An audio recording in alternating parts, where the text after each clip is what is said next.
Orang yang benar-benar kaya itu biasanya nggak butuh untuk beli barang-barang mewah. Sedangkan orang yang nggak punya uang malah rela ngutang untuk kelihatan kaya. Kenapa sih bisa kayak gini? Banyak orang malah ngabisin uang untuk beli barang branded. Tas mahal, sepatu mahal, gaya hidup mahal, mobil mewah. Padahal yang mereka beli itu tuh bukan barang, tapi validasi. Bahkan ada riset yang bilang waktu seseorang itu nggak nyaman sama posisi sosialnya, dia akan jadi lebih impulsif untuk beli barang mewah. Karena uang itu cuma punya dua fungsi. Yang pertama sinyal yang dipakai untuk nunjukin ke orang lain bahwa gue sukses, gue mampu, dan gue nggak mau kalah.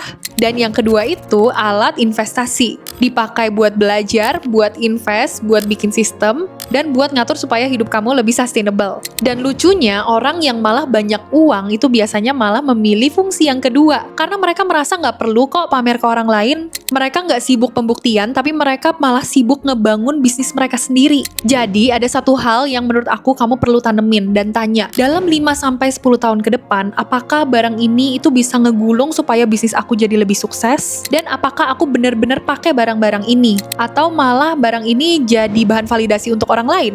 Ya, bukan berarti nggak boleh nikmatin hidup dan beli barang mewah ya, tapi